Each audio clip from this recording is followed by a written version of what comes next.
So this is a demonstration to show how to make a rolled hem with fishing line. I am using 50-pound fishing line. It's what we had here at the house. It's about 1 millimeter thick, and it comes in rolls here. I think we got it at Walmart or something. So it comes in rolled pretty easily. So what I'm gonna do is I'm gonna use my knee lift as a spool holder. There it is, and then put it back in there.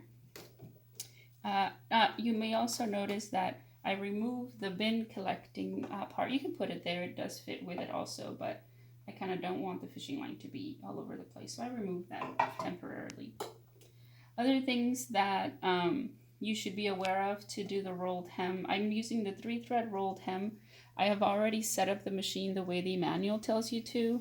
I have disengaged the cutter. Sorry, my machine's a little dusty because I just finished the project, but I disengaged the cutter downwards, so that one's put away. I also have taken out the left needle, and I'm only using the right needle. As you can see on the top, I have only the loopers threaded. You can see back here I'm using Maxi-Lock stretch thread. You can see it's a little bit fluffy. I prefer this one to regular thread because it does more coverage on the rolled hem, and I think it makes it prettier. For the one needle that I have, I'm using Glide thread, and it's what I had here at the house that matches, and you can see the thread. This is just on the needle. Lastly, the tensions that I have set on the machine are given by the manual. Same thing with the feed and the differential. I just left it the way the manual said to do it. So as you can see here on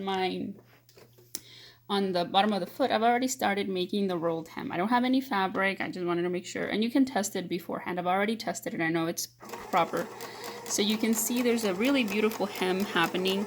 I'm just gently coaxing it out in the back. See? So this is just the hem. If you don't put fishing line, it still looks really pretty. So what I'm going to do now is I'm going to introduce the fishing line to make sure that it is in the proper place. So I just come over here to my little loop, and you're going to look here at the top of the foot. There's a rectangular opening. I'm going to lift the foot. So what I'm going to do is I'm going to put the fishing line through that rectangular opening, and I'm going to carefully make sure that, look what I'm doing with my finger, I'm going to make sure that it goes all the way to the right before I put my foot down. So what you want to make sure is, if you look here, if I gently, slowly move my needle down, notice what's happening. The needle is to the left and the fishing line is to the right. If the fishing line is on the left side of the needle, it's not going to get encapsulated by the rolled hem. So now I make sure that I started gently like this. And you can see, again, in the back, I'm just gently pulling it. Notice, I'm going to speed it up a little. Okay. Notice what happened back here. Okay. I'm going to put a little bit more. Notice what happened back here. I have my tail that I had without the fishing line, and now I have my fishing line. The more you pull it, the less coverage it has. The less you pull it, the more coverage it has. But I think you have to find a balance for your fabric that you're using. So now I'm going to introduce the material that I'm using here. In this case, I'm using tulle. I'm just going to make a little piece so that it's not so long. So I'm using a little piece of tulle. And so what you do is, again, we're not cutting this. It's supposed to be already the length that you want. I'm going to make sure that I line my fabric with this right side of the foot, just to give it enough, maybe like a 1/4 inch to roll into the hem. And I'm going to, again, gently tug it. If you don't tug it, what I found was that it wasn't creating as much waves. So here I'm tugging it. See, it's supposed to be, if you don't pull it, look, I'm not gonna tug it, and it's a little, it could use a little bit more stretch and more wavy. So, and again, that's my preference. So what I'm gonna do is I'm gonna keep stretching my fabric. But if you're not using tulle, if you're using any type of jersey or like spandex, it'll be the same situation. So you just continue making sure it's nice and stretched. Let's see what's happening back here. It's a really pretty rolled hem on my fabric. And let me just finish up so that I can show you how to close the seam.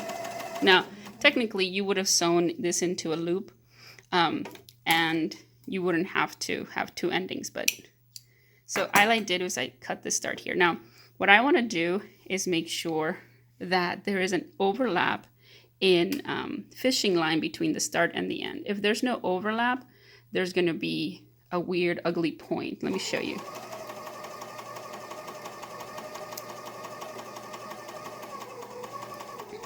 Okay, so again, most of you would probably have this edge sewn to the other edge, but for demonstration purposes, I didn't do that. So I'm going to lift my foot, and I have to make sure that this encased fishing line overlaps at least by an inch or so with a new fishing line. And I'll show you. So I'm going to put this in there. You may have to use tweezers. I'm going to make sure it's to the right of the needle. Okay, there it is. And then now notice what's happening. If you look, the rolled hem is a little chunkier, just a tiny little bit. And I already made sure I enclosed it, so I'm going to cut this fishing line. Again, don't do this part until you're sure. This is too soon, but I've done it before, so I know that it's going to be okay. But don't cut that fishing line until you're done and you know you got enough. Okay, I'll show you what happens. So I'm going to take this out. Okay, now see what happened? This fishing line right here is extra. I'm going to cut it. Okay, so this chunk, see how it's a little bit thicker? See how it's a little bit thicker than the single fishing line? That's because this is the start and the end of the loop. Now, you want to make sure you do that so that you have a pretty smooth ending. Look, I'm going to over pull it to damage it, and you'll see what happens if you don't have enough fishing line. I'm going to pull it to more until there. Do you see what happened? So right here, I don't have overlapping fishing line, and I get this point that's not desirable. So this is not what you want. What you want is a really pretty smooth rolled hem. And that's it. That's how I made my rolled hem with my Bernina Overlocker with fishing line.